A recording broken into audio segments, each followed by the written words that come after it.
Fala pessoal, boa noite. Estamos juntos aí para mais uma formação política aqui no Dever da Esperança. Dessa vez vai ser um pouquinho diferente do habitual, né? Para quem está acompanhando, geralmente eu intercalo algumas gravações, né? Uma live ou alguma gravação. Mas dessa vez a gente vai fazer uma conversa, né? Com um convidado, que é o Luiz Felipe. Porque o tema de hoje é um tema bem cabeludo, né? Um tema difícil, então eu não quis correr nenhum risco aqui com vocês. Então eu trouxe um especialista em Hegel para a gente falar sobre a filosofia política do Hegel, que é muito importante para a gente compreender os fenômenos que a gente conhece hoje, da mesma forma que eu falei na última aula sobre o Rousseau, como eu acho que o Rousseau, ele, de certa forma, ele interfere e ele ajuda a compreender o que a gente conhece hoje como esquerda. E aí o Luiz depois até pode comentar isso também.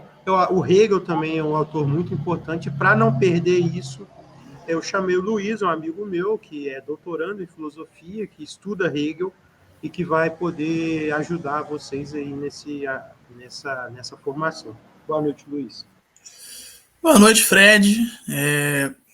Como você já me apresentou, meu nome é Luiz Felipe, eu sou doutorando em filosofia na URGS, na Universidade Federal do Rio Grande do Sul, e trabalho e trabalhei Hegel durante praticamente toda a minha formação, desde a graduação até agora no doutorado. Então, não especificamente com o tema da política, mas como Hegel é um autor sistemático, não tem como você entender uma parte de Hegel sem entender as outras, né? Até porque as coisas estão conectadas. Então, é um prazer estar aqui contribuindo com o debate, com a apresentação do pensamento de Hegel, e que eu tenho certeza que vai ser proveitoso para esse curso de formação que o Fred já vem há algum tempo já fazendo.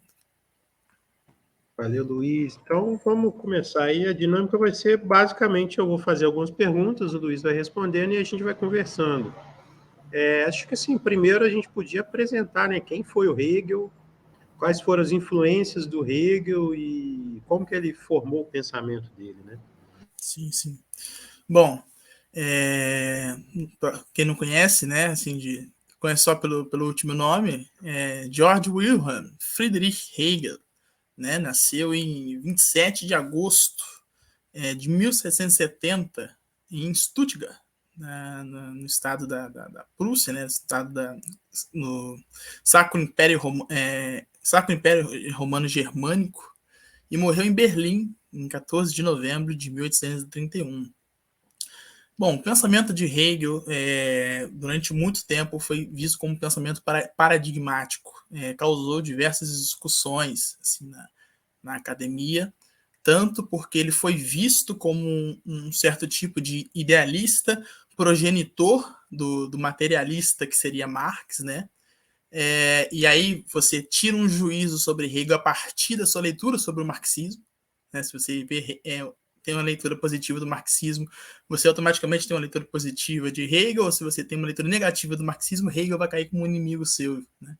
Inclusive, só tratando aqui, Hegel foi Hegel, não é Engels, conforme já na contemporaneidade, alguns tempos atrás, algumas pessoas confundiram, né? E também o que contribuiu também para uma visão negativa do pensamento de Hegel foi principalmente após a Segunda Guerra Mundial, eu atribuo, né, a publicação pelo Popper, aquele seu A Sociedade Aberta e Seus Inimigos, onde ele faz uma crítica dura ao pensamento hegeliano, ligando aquela grande catástrofe alemã, né, a uma nefasta influência do pensamento de Hegel.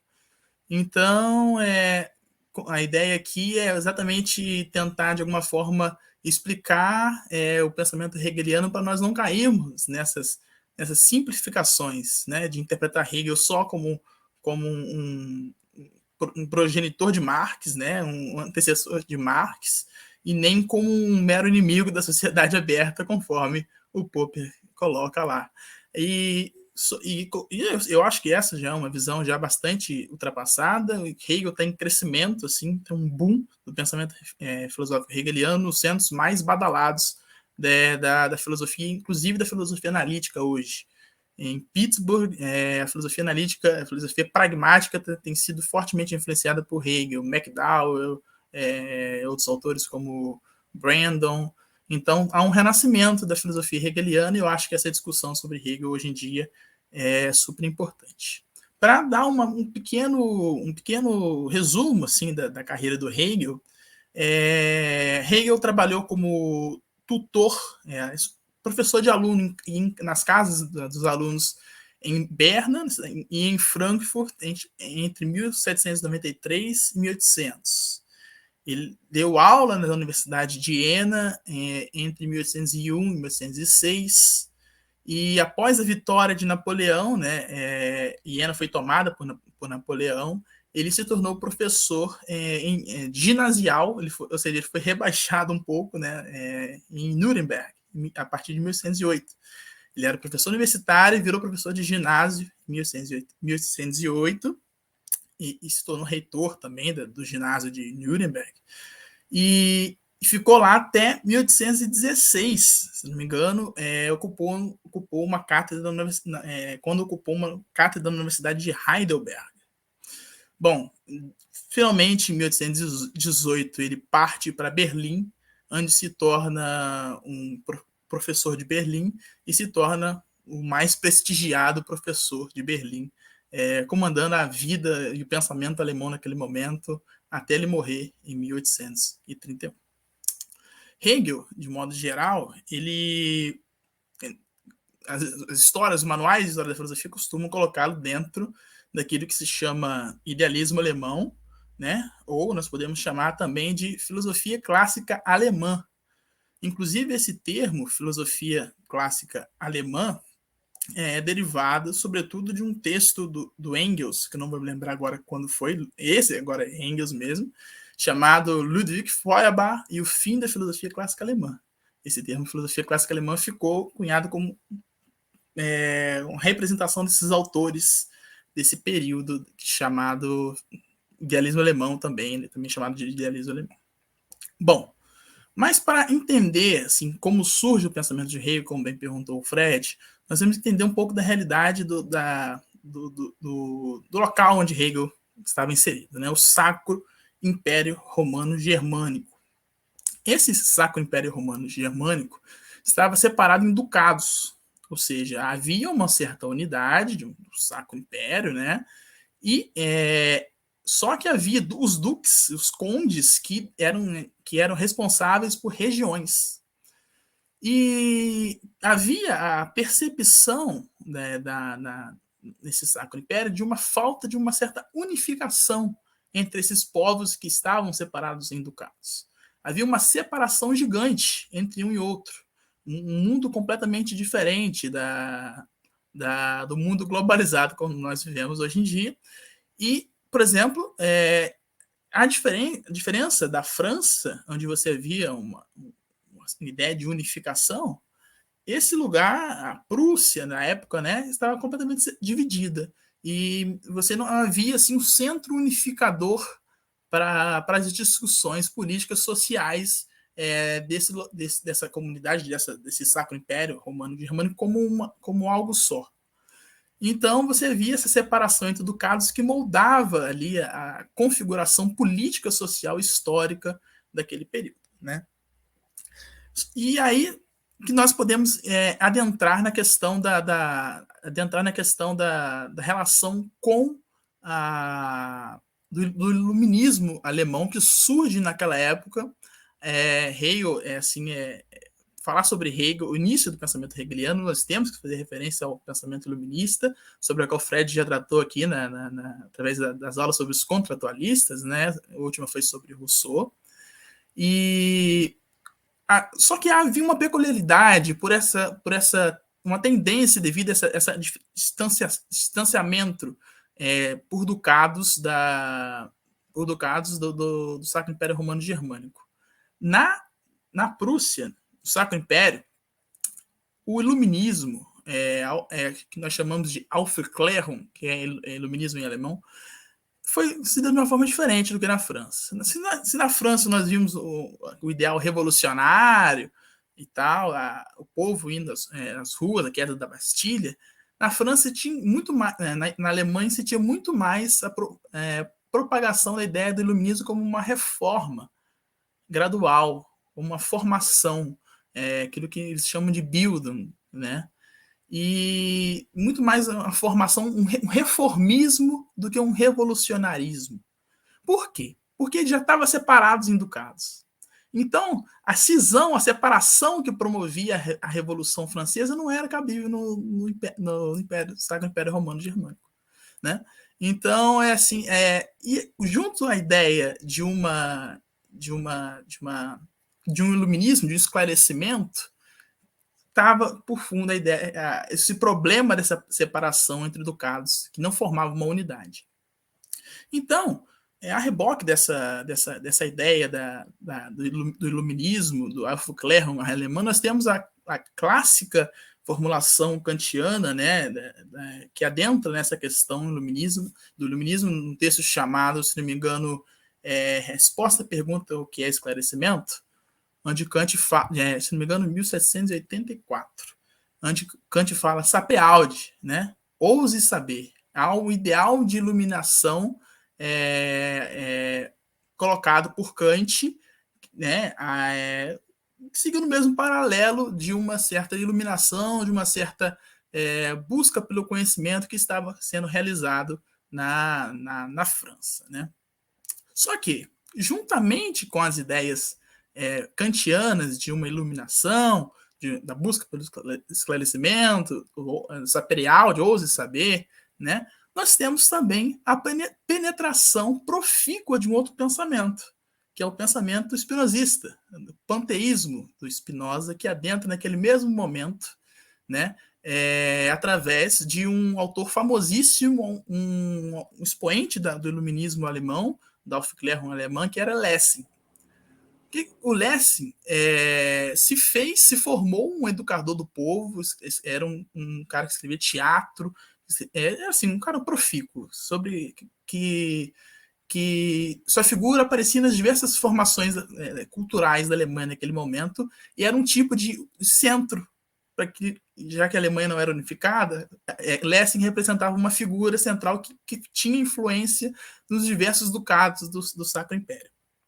Então, só que houve um problema, né, nessa questão, em meio às produções do Lessing, que depois que o Lessing morreu, uma outra figura, meio fofoqueira, assim, chamada Friedrich Jacobi, ele vai falar que as últimas declarações do Lessing tinha falado que ele era um panteísta, ou seja, que ele acreditava que Deus era tudo, que havia unidade. Então nós temos, no iluminismo alemão, uma certa junção de essa certa ousadia ao saber, né, do kantiano, junto com a penetração das ideias panteístas de Spinoza. Por quê? Que foi referendada pela figura de Lessing. Lessing era muito influente, Jacob falou que Lessing era panteísta, era espinosista, então o espinosismo, como uma atitude que era contrária à ideia cristã, por exemplo, teísta, né, se torna uma figura, uma representação iluminista também. E aí que entra a formação hegeliana no seminário de Tübingen. Hegel fazia parte de um seminário em Tübingen, nesse momento, onde ele estudou juntamente com Schelling e com Hölderlin, dois famosos filósofos também da época, e celebravam o Encaipan, que era o princípio da unidade do Spinoza, contra as ideias ortodoxas da cristandade, inclusive do próprio seminário. Né? Há uma lenda que em 14 de julho de 1793, ou seja, quando estava estourando a Revolução Francesa, com a Bastilha comendo solta lá, o Hegel, Schelling e Hölderlin levantaram uma árvore, uma árvore da liberdade, né? Erguido uma árvore da liberdade e cantado em volta dessa árvore a Marselhesa.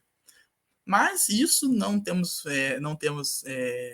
nenhuma comprovação e, por enquanto, não passa de uma lenda. Né? Então, basicamente, o que eu queria dizer é que há uma comunhão de ideais liberais, né? Principalmente vindo de Kant, com a adoção de certos princípios panteístas, foco na unidade, inclusive Herder é uma figura importante com a ideia do Volksgeist, que antecipa Hegel. Então, nós temos essa unificação. Basicamente é isso. Só que, como eu tinha falado anteriormente, o terreno, naquele momento, está muito mais fértil para uma ideia reformista do que uma ideia revolucionária. É possível nós falarmos que Hegel, naquele momento, se identificava muito mais, em detrimento dessa ideia de que Hegel comemorou a Revolução Francesa, né? No momento que a Bastilha estava funcionando a todo vapor. Nós podemos falar que o ideal hegeliano naquele momento se dava muito mais próximo com os girondinos da França do que com os jacobinos, né? É o reformismo em detrimento do revolucionarismo, vamos dizer assim.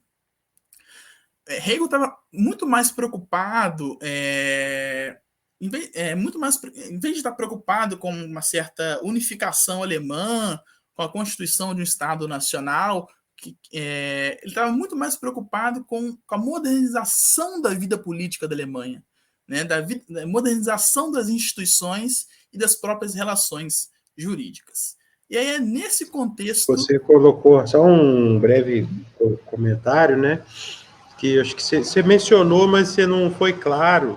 Na época, é bom para os nossos espectadores aí acompanharem e lembrarem também, né, das aulas de história, ou quem ainda não fez, a Alemanha não era um país unificado na época, né? Então ela teve, junto com a Itália, um processo tardio de unificação, né? Enquanto você tinha ali já a Espanha como país, Portugal, o Reino Unido, a Holanda, você não tem a Alemanha, então são vários estados divididos, né, sem uma unidade administrativa igual os outros países tinham, né? Exatamente. E aí a ideia de um reformismo se sobressai muito mais de uma ideia revolucionária, porque primeiro ele está tentando construir, para depois destruir, para depois mudar, né? Vamos construir uma identidade, né, e depois a gente muda, né? Se não tem identidade, o que a gente vai mudar? Na França já havia uma identidade fortalecida, né? Então é muito mais propício para uma ideia revolucionária do que na Alemanha da época.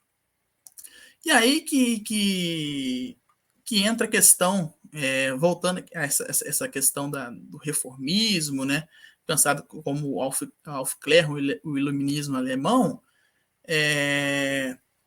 que entra a questão problemática da interpretação sobre o justnaturalismo, que Hegel chama de direito abstrato na Revolução Francesa, né? Há na filosofia de Hegel assim, uma clara demonstração, Hegel faz isso a todo momento, da certa junção dos ideais do direito abstrato, do justnaturalismo, com os problemas que derivaram na Revolução, que levou à Revolução Francesa. O terror que levou à Revolução Francesa. Para Hegel... Só um breve comentário. Para lembrar todo mundo, o justnaturalismo é a concepção de que existem direitos que são naturais aos seres humanos, né? E essa concepção ela é muito importante no contratualismo, porque o contratualismo, ele, como se vocês não se lembrarem, assistam lá as aulas especialmente a do Locke e a do Rousseau, que são mais claros nisso. O contratualismo, todo contratualismo, ele parte de uma noção de estado de natureza. Então, esse estado de natureza, ele deriva, né, alguns direitos que são naturais. Então, por exemplo, para o Locke, era o direito à propriedade, era o direito à liberdade, o direito à vida. E aí, quando a gente fala justnaturalismo, é isso. Sim. Exatamente. E Hegel vai falar que essa ideia justnaturalista, né, por exemplo, nós sempre vai recorrer à ideia de um particularismo abstrato. Por exemplo, no Rousseau, o homem é bom por natureza, no Hobbes, o homem é mau por natureza, no Locke também. Isso resulta num certo tipo de universalismo abstrato que quebra com as mediações sociais e institucionais que mantêm de pé o Estado. Por quê? Porque vai sempre haver um problema da penetração de uma questão particularista na concepção organicista do Estado pensado como um todo. Hegel vai falar, eu vou explicar isso mais para frente, Hegel vai falar que a mente iluminista, né, a mente iluminista francesa, nesse caso, existe como consciência de si que não se exteriorizou e não se tornou efetiva. Ela sempre continuou um ideal abstrato e promoveu seu avanço com base na força. A ideia justnaturalista de um indivíduo que está isolado e tem direitos naturais derivados de uma condição originária fictícia, né, não abarcaria todo o carecimento dos indivíduos inseridos em contextos sociais. Hegel, então, concebe um certo tipo de diferenciação entre os interesses privados e interesse público. Quer dizer, não concebe a diferenciação entre interesse privado e interesse público, conforme faz o Rousseau.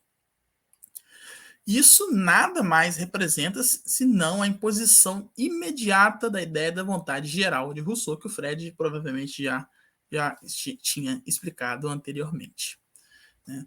Toda aquela geração pós-Kant, né, que Fichte, Schelling, Novalis, Winckelmann, Schiller, Schlegel, Hölderlin, todos eles que sentiram o impacto da Revolução Francesa se viam diante do impasse da questão da conciliação entre a universalidade, né, com a particularidade da relação dos indivíduos com a sua comunidade.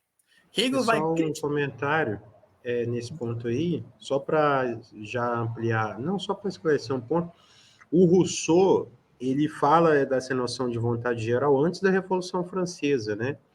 E isso é um debate que ecoa até hoje, porque ele parte da noção de que o contrato social ele é legítimo a partir do momento em que as pessoas individualmente a partir do momento que as pessoas abrem mão da sua vontade individual em prol de uma vontade geral. Isso, seu interesse privado, para você dar espaço a um interesse comum a toda a humanidade, que segundo ele, todos teriam, e isso suplantaria esses direitos, esses interesses individuais e tudo mais. E aí a Revolução Francesa, ela acontece, então tem uma série de questões, porque ela, logo em seguida, ela desemboca em terror, em um terrorismo, espécie de terrorismo de Estado contra os inimigos e tal, e isso gera uma série de debates que fazem com que o iluminismo, na época, seja criticado, mesmo que seja para ser reformado dentro do iluminismo, né? A ideia que o Hegel vai criticar no Rousseau é exatamente essa ideia de que existe uma separação entre a diferenciação entre esses interesses privados e o interesse público. Hegel vai tentar uma busca de uma conciliação entre essas duas esferas, né, que aparentemente estavam diferenciadas, e vai dizer que se você parte de uma diferenciação entre interesse privado e interesse público, acreditar na possibilidade de abrir mão do interesse privado em prol do interesse público é meramente algo romantizado, vamos dizer assim. É romântico demais. Na verdade, nós temos que partir do fato de que não há diferenciação entre interesse privado e interesse público. Que há os carecimentos que são inerentes à vida humana são carecimentos que são inerentes dentro dessas duas esferas em um contexto unificado. O que se destaca de Hegel, diferente daqueles pensadores que eu havia falado, que concebeu, que sentiu o impacto da Revolução Francesa naquele momento, né, foi o modo como ele compreendeu o processo de desenvolvimento das ideias fundamentais que compõem os vínculos sociais. Hegel afirma na sua famosa obra Filosofia do Direito, né, que a filosofia é seu tempo aprendido em pensamento. Mas, ao mesmo tempo que a filosofia é seu tempo aprendido em pensamento, ele também falava da filosofia como a coruja de Minerva, que levanta voo ao cair do crepúsculo. Ou seja, a filosofia, ao mesmo tempo em que estava na história, ela deve pôr ênfase na noção de crítica filosófica, ou seja, de avaliar os pontos de vista que são tomados como verdadeiros. A melhor posição para isso, contudo, é depois do crepúsculo, né? Depois que as coisas aconteceram. A filosofia é seu tempo aprendido em pensamento. O que é? Ela vai aprender o seu tempo em pensamento. Só que o melhor momento para fazer isso é depois que os acontecimentos aconteceram, né? Então a filosofia sempre vem depois, como uma certa esfera que vai olhar para esses acontecimentos e retirar o verdadeiro material que transpassou o período histórico naquele momento, né? E nisso aí a gente pode dizer que Hegel tem uma compreensão totalizante, mas não totalitária desses princípios históricos, né? Desse progredir histórico. Em qual sentido? No sentido de que ele não desconsidera as questões particulares, mas também não se reduz o pensamento dele a ela. Não diz que uma visão é verdadeira e outra é falsa. Mas espera lá. Aí aqui a gente poderia cair numa espécie de relativismo. Eu dizer que não há uma concepção verdadeira nem outra falsa, a gente poderia cair numa espécie de relativismo. Contudo, é importante e central colocar que ele elabora uma distinção entre aquilo que ele chamava de Realität, né, no alemão, realidade, e Wirklichkeit, que é exatamente a realidade efetiva. E nisso aí se deu um certo tipo de incompreensão, porque Hegel falava que o que é racional é efetivo e o que é efetivo é racional.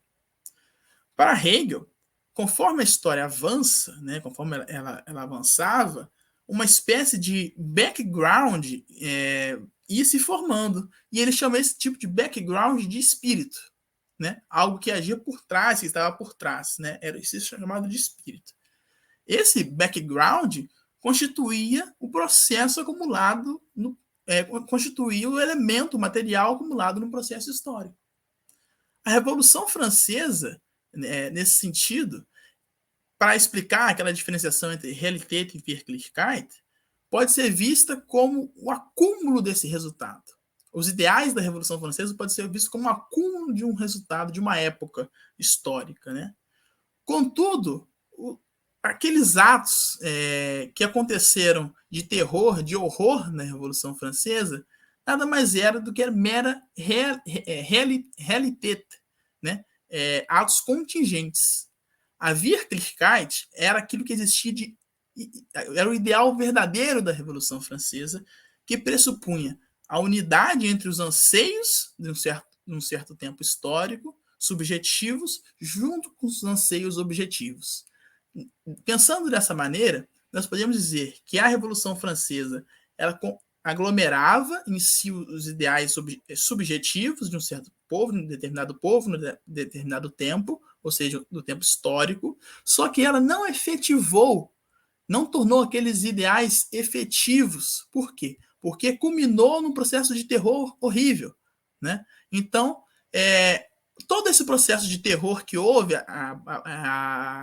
por exemplo, a guilhotina comendo solta, Hegel vai olhar para isso e vai dizer: isso aí é Realität, isso aí não é Wirklichkeit, isso aí não condiz com o ideal que estava por trás, né, o ideal espiritual da Revolução Francesa. Mas isso se diz, ocorre o quê? Um descompasso entre o ideal subjetivo que moldava a Revolução Francesa e o ideal objetivo da Revolução Francesa, né? A Wirklichkeit, que eu estou falando aqui, significa uma atividade de unificação desses processos de aspectos subjetivos e da objetividade. E nesse sentido, o papel da filosofia seria captar a realização daquilo que ele chama de absoluto como unidade do subjetivo e do objetivo, de sujeito e objeto. E isso passa por uma consideração histórica, política, social, mas sobretudo cultural e também propriamente metafísica, né? Isso é típico de um pensador sistemático.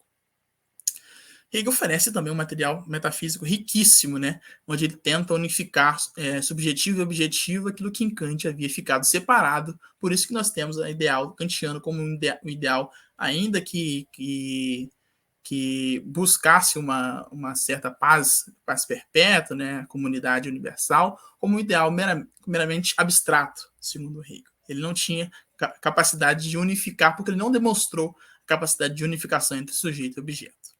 E nisso a metafísica entra também nas discussões políticas, culturais, sociais e tal. A filosofia para Hegel deveria captar assim, o que de fato havia de efetivo naquela realização, por exemplo, na Revolução Francesa, né?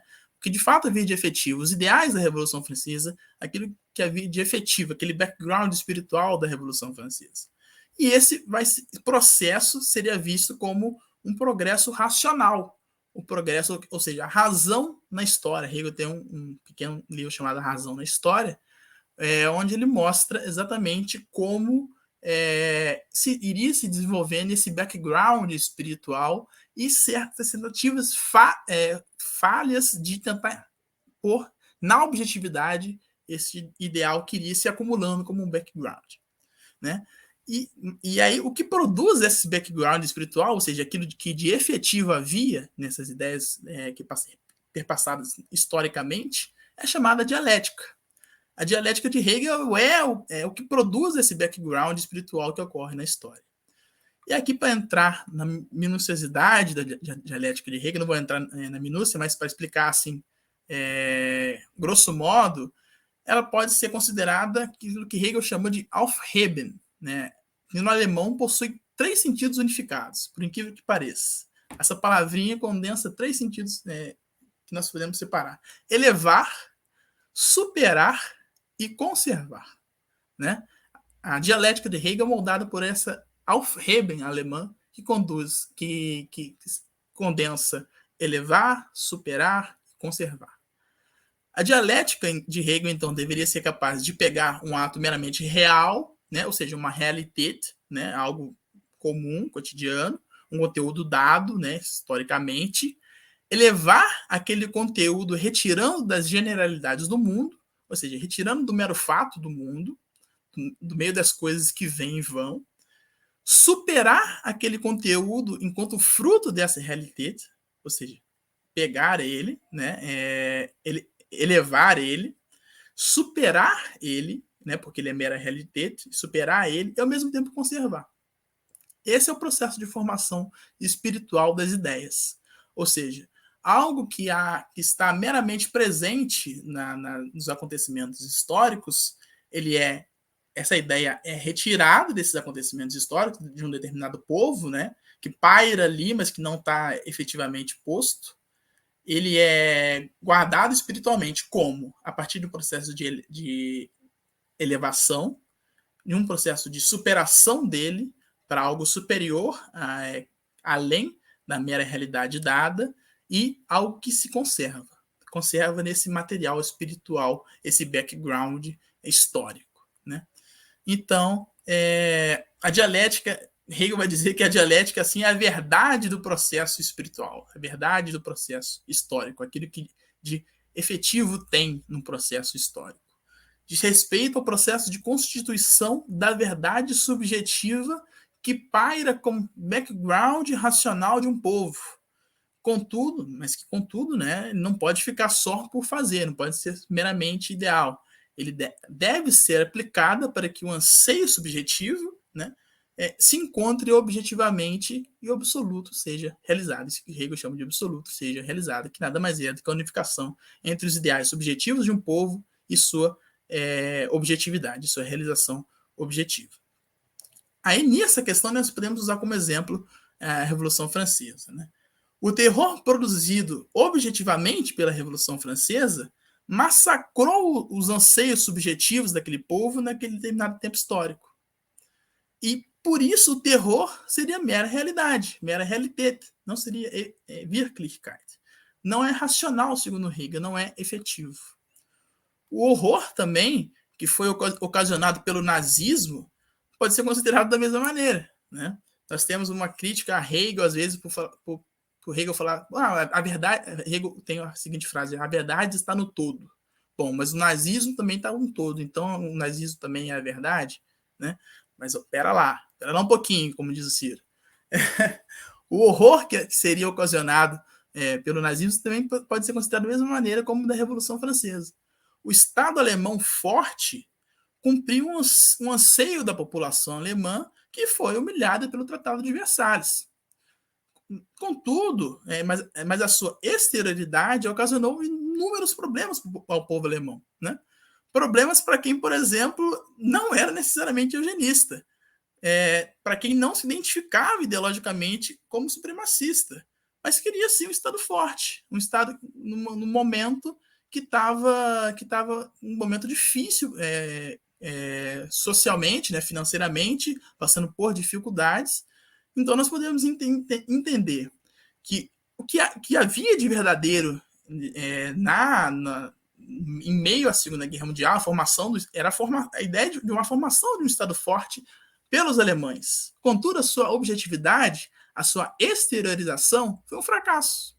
Isso não é Wirklichkeit, isso é Realität, né? Isso é mera contingência. Isso não está no processo espiritual, não faz parte do processo espiritual. O que faz parte do processo espiritual é o ideal que havia no povo alemão da necessidade de um Estado forte, de um Estado que produzisse melhorias, né? Trazendo para uma linguagem mais simples aqui. Então, Hegel vai dizer que o papel da filosofia, né, que ele dá uma grande ênfase à filosofia, é se sobrelevar, né, se elevar sobre a mera realidade, né, sobre esses fatos contingentes, e captar aquilo que no seu tempo histórico subsiste como racional, como efetivo, ou seja, comunidade de subjetividade e objetividade, né? Aquilo que de fato existia. Os terrores do nazismo não poderia ser visto como Wirklichkeit, porque ocasionou diversos problemas para o povo alemão, né? Ou seja, não cumpriu o ideal do Estado forte que, de alguma maneira, suprisse aqueles carecimentos que havia para aquelas pessoas, para aquele povo naquele determinado momento, que sofria com as sanções do Tratado de Versalhes, né? E aí Hegel vai tentar elaborar que essa unidade, né, ela deve ser vista sempre como uma unidade na diferença. A presença das particularidades sociais individuais dentro de um contexto unificado. Hegel concebe, assim, dessa maneira, a ideia do Estado como um certo tipo de organismo. Vamos pensar, um organismo o quê? Um todo articulado de acordo com finalidades universais e finalidades comuns, né? Englobaria tanto a finalidade individual quanto a finalidade comunitária. Ou seja, o Estado deveria reconciliar onde estão os objetivos particulares e universais. Por isso que Habermas...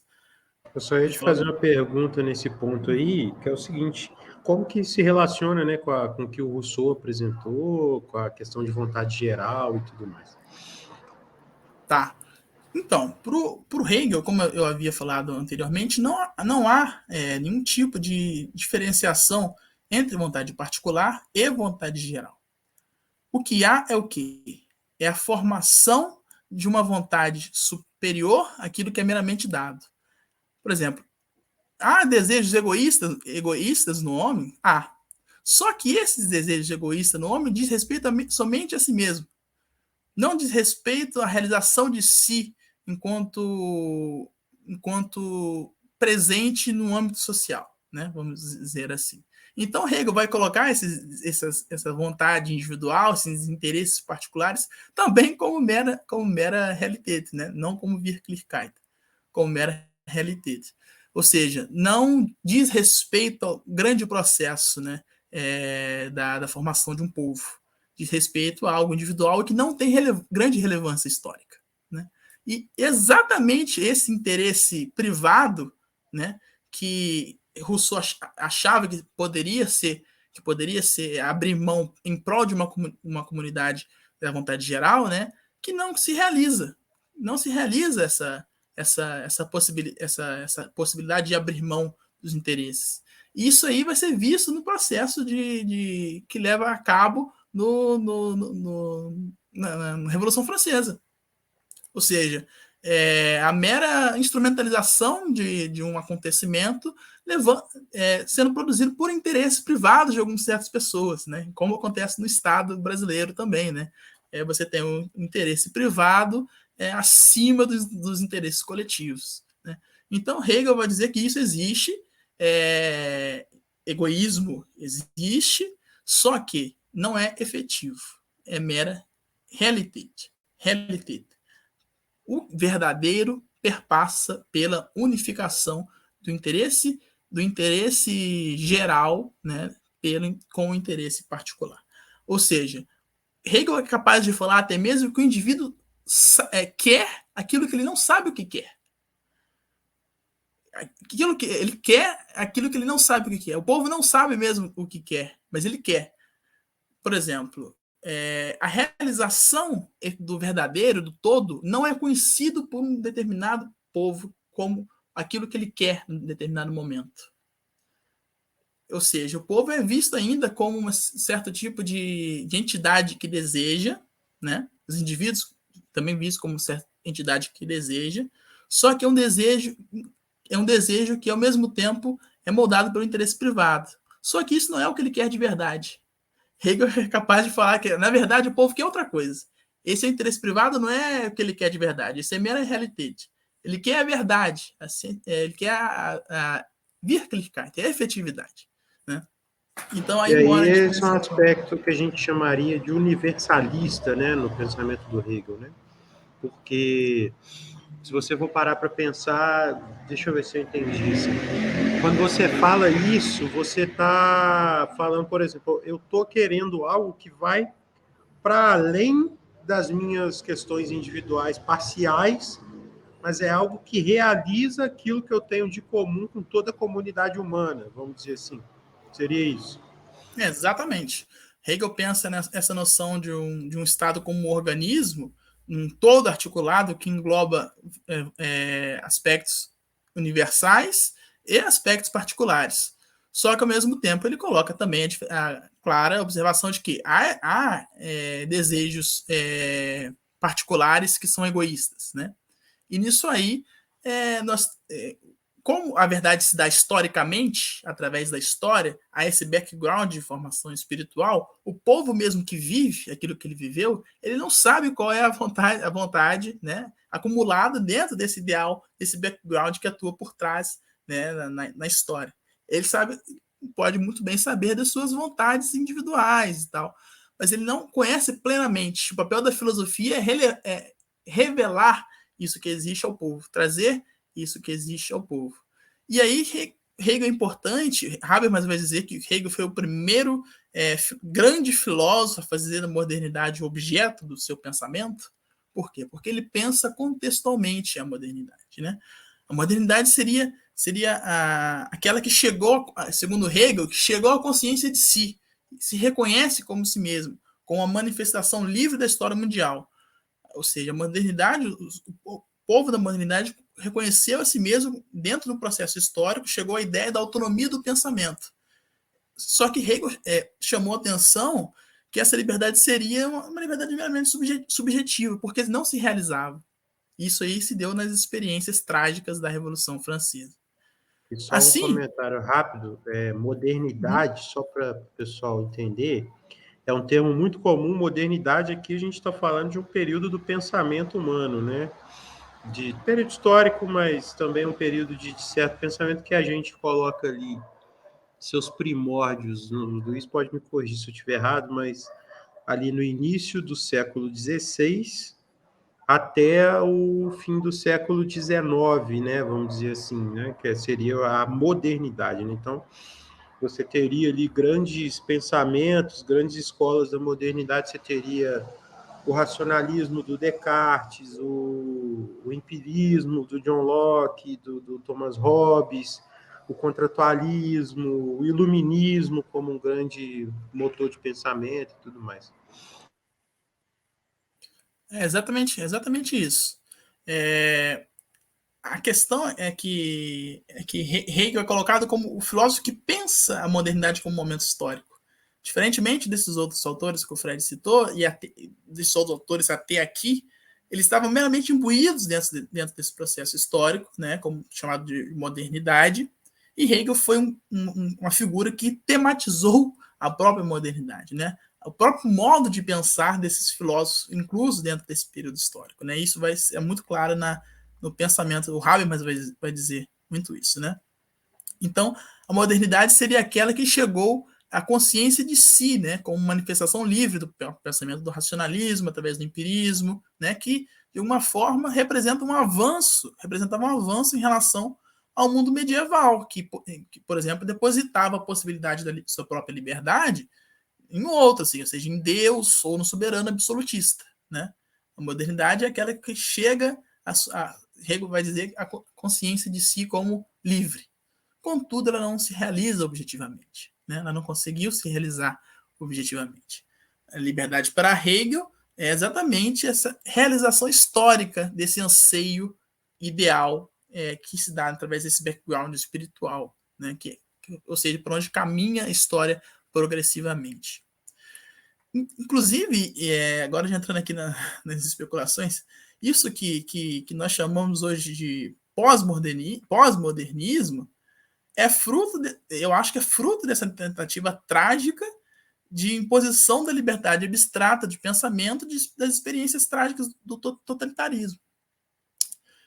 O problema com isso tudo é que eles fazem isso relativizando todo e qualquer anseio, né? Todo esse background do espírito como um anseio de um tempo histórico. Ou seja, uma tentativa de matar a subjetividade que anseia por algo. Por exemplo, a subjetividade que anseia pelo avanço científico. Né? Ou seja, como as experiências do pensamento moderno, a tentativa de tornar esse background dos ideais espirituais do pensamento moderno, trazer eles à efetividade, deu errado através de experiências trágicas, como o terror jacobino, como o nazismo. O pós-modernismo faz o quê? Ele mata até os anseios, esses ideais, que são considerados por Hegel racionais, esses ideais chamados por ele de razão, a razão na história, né? Mata qualquer possibilidade. Ou seja, com medo de uma certa objetividade que seria totalitária, eles massacram a própria subjetividade no sentido hegeliano, né? Aí nisso que a gente cai, por exemplo, em valorização de discursos como a corporeidade, como os atos performáticos, né? Uma arte que é destituída de racionalidade, relativização da ciência, né? Então, assim, a gente acaba caindo nessa questão. Por quê? Porque eles querem jogar o bebê fora junto com a água da banheira, né? A água da banheira junto com o bebê fora. Eles querem pegar toda a pretensão de universalidade, né, e jogar tudo isso como uma espécie de opressão, né? Existe um debate, a gente vai explorar isso na formação política mais para frente, vai ser até um ponto bem polêmico. Embora eu não seja fã da polêmica pela polêmica, eu acho que certas polêmicas precisam ser discutidas de forma séria para a gente saber o que a gente está falando, para a gente não incorrer em erros, né? Porque o que acontece? Por exemplo, a gente pega o caso você falou do Kant, por exemplo. O Kant, o Kant, ele inaugura, né? A gente não tratou do Kant diretamente na formação, por causa de tempo e tudo mais, mas o Kant foi muito importante. Ele inaugura uma visão que é uma visão que ela percebe uma subjetividade humana comum. E essa subjetividade humana comum, ela é a base, por exemplo, para o que depois veio a ser desenvolvido como direitos humanos. Porque você tem uma noção de que por trás de todas as diferenças existe uma base comum que a gente pode chamar de humanidade. E essa base comum chamada de humanidade é uma base universal. Então, o Luiz, ele é moreno, eu sou mais branco, ele é de Três Rios, eu sou de Juiz de Fora, uma pessoa negra, uma pessoa deficiente, uma pessoa de Gana, uma pessoa da Gâmbia, são pessoas que são seres humanos. Então, existe uma base humana comum. Existe uma base humana comum e essa base ela é universal. É óbvio que existem debates, e aqui é que entra o principal ponto, na minha opinião, de erro. Por quê? O Kant, por exemplo, ele defendia a escravidão, ele era racista, porque ele viveu um contexto histórico de escravidão e de racismo. Então, o princípio dele era todos os seres humanos são iguais. Só que ele partia de uma crença que, por exemplo, pessoas escravizadas não eram seres humanos. Esse é o erro, ele está errado aqui. Agora, o princípio dele está errado, eu posso abdicar de uma noção de que os seres humanos são iguais, tem algum aspecto de igualdade. Se eu posso abdicar, eu também posso abdicar da noção de direitos humanos. E aí, esse é o problema. Aí é o que a gente vira a selvageria. É quem gritar mais alto ganha, e só que aí é o grande problema. Quando a gente está debatendo o direito das minorias, se a gente não apela para um debate universalista, as minorias, pelo nome, são minorias. Ou elas são minorias numéricas, ou elas são minorias políticas. Então, não tem como você partir para uma disputa de quem grita mais alto quando você vai estar debatendo questão de minorias. Porque a minoria ela vai sempre gritar mais baixo, não porque ela é naturalmente inferior, mas é porque a estrutura social coloca ela já numa posição de subalternidade. Então, ou você faz com que isso seja uma luta encampada pela universalidade, partindo de um discurso universal, ou que você vai ter uma guerra que não vai chegar a lugar nenhum, que é o que se debate, que é o que eu vou ampliar na hora que a gente for debater direitos humanos, identitarismo e tudo mais. Exatamente isso que eu estava tentando colocar aqui, né? Hegel chamava às vezes de reduzida a um relativismo, né?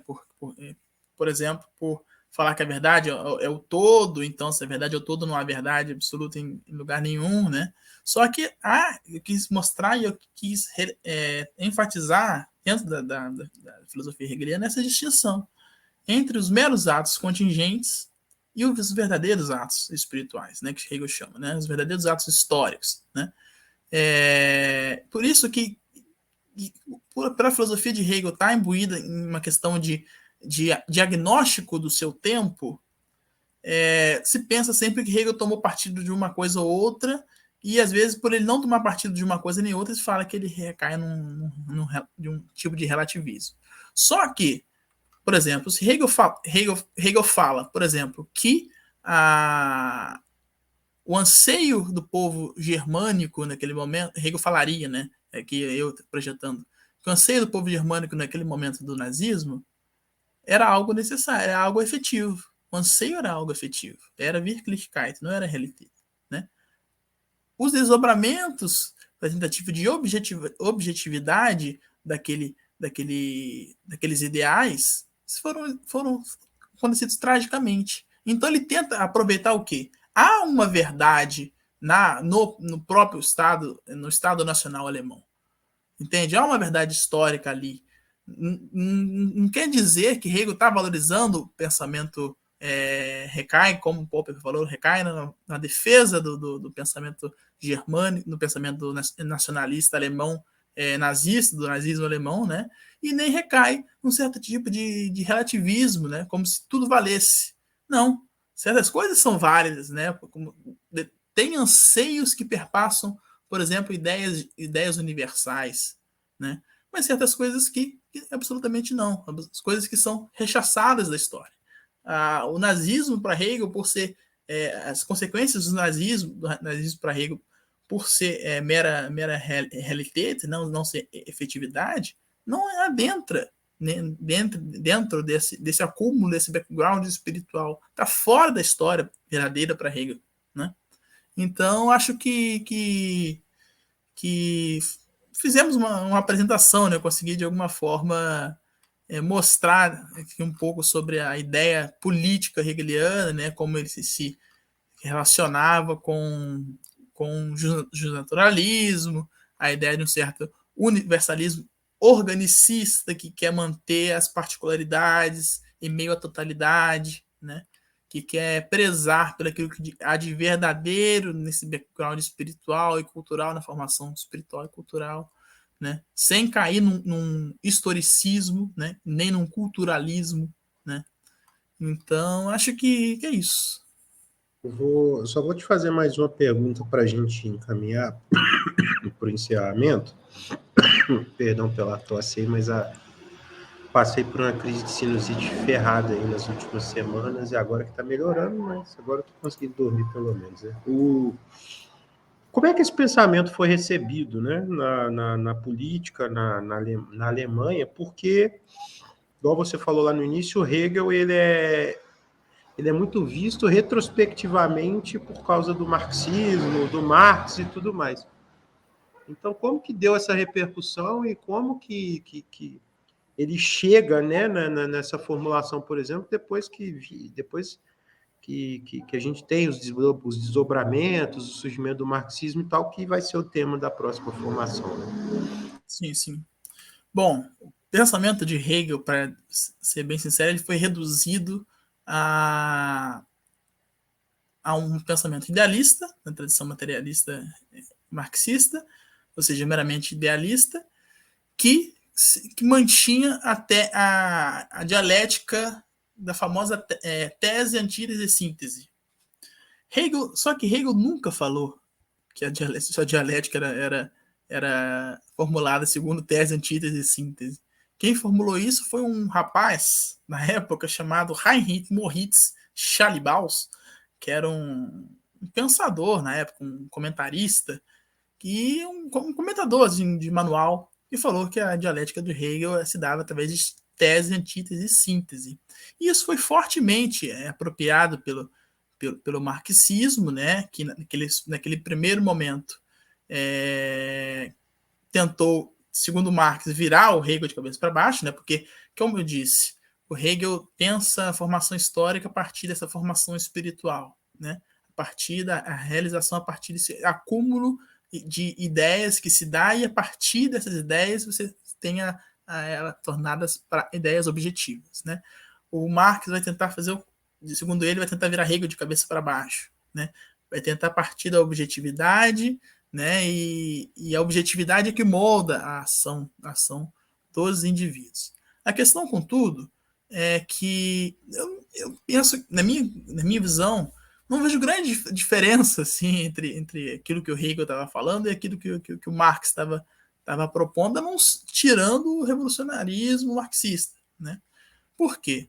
Porque a noção espiritual de Hegel condensa a subjetividade e a objetividade. Você pode enquadrar naquela categoria de Realität e Wirklichkeit tantas ideias, tanto quanto a objetividade, entende? E, de certa forma, o que há de diferente assim é uma certa propensão a pegar a filosofia, compreender o momento histórico e levá-la adiante através de atos derrumpantes, de atos revolucionários. Segundo Hegel, a história vai se realizando.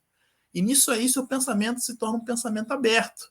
Porque se a história se realiza, nós não temos um telos, o pensamento de Hegel se torna um pensamento aberto. Marx, ao meu ver, foi muito mais determinista nessa concepção, teleologicamente falando, né? Ao elaborar processos científicos sobre a finalidade, sobre para onde estaria caminhando o processo capitalista, de formação capitalista, sobre o destino do proletariado e tal. E Hegel se mantém muito mais como pensador do pensamento aberto, apesar de pensar o absoluto como objetividade, subjetividade, de falar de um absoluto, de falar de um processo que levaria, por exemplo, ao fim da arte. Ele se mantém ainda um pensador aberto. Por quê? Porque elabora nada mais, nada menos do que um pensamento sobre como qualificar filosoficamente ideais históricos e culturais. E para onde a história caminha, isso aí é papel da filosofia até hoje, descobrir. Né? Marx, nesse sentido, a meu ver, foi muito mais determinista, cientificista no sentido negativo do cientificismo do que o próprio Hegel. Então, eu acho que é isso, assim, basicamente, né? Fizeram um espantalho de Hegel, segundo aquela tese lá da tese, antítese e síntese, dizendo que Hegel nunca falou isso, né? Que a história se move segundo tese, antítese e síntese. Inclusive, por exemplo, eu não sei se, por exemplo, como seria a avaliação do Hegel do pós-modernismo. Se Hegel consideraria o pós-modernismo um avanço em relação à modernidade, sabe? Então já fica aí em aberto essa questão. E só lembrando também, né, que o Engels também faz um texto, aquele Anti-Düring, que ele faz justamente, ele fala das leis da dialética, né? E muita gente do marxismo mais hardcore, né, do marxismo mais... pega essas leis da dialética como se fossem Moisés escrevendo nas tábuas, assim, o mundo inteiro tem que ser analisado a partir disso, pronto, e acabou, né? A partir de uma observação natural, segundo o próprio Engels, né? Tem toda Exatamente. uma investigação sobre o processo de desenvolvimento da natureza, ele fala sobre o desenvolvimento até mesmo do dedo do macaco e tal, a partir do processo do homem. O homem consegue trabalhar com os diferenciados dos outros animais porque tem um dedo, né? E por aí vai. Assim, tem uma série de espantalhos e novas formações que estão para além, que estão coisas bastante peculiares do marxismo e estão bem distantes do hegelianismo. Então é isso. Então, eu vou agradecer aqui o Luiz, né, pela exposição. Ficamos aí com mais uma formação. Na próxima, a gente vai começar a nossa doutrinação marxista. Se preparem. É isso aí, Luiz. Valeu. Boa noite para todo mundo. Não deixa... Valeu, gente. Comentem. Se tiver alguma dúvida, joguem aí nos comentários. Se não tiver, não tem problema. Dê o like aí, ajuda a compartilhar. E vamos lá, gente. Grande abraço. Abração a Abraço e foi um todos. prazer participar. Valeu.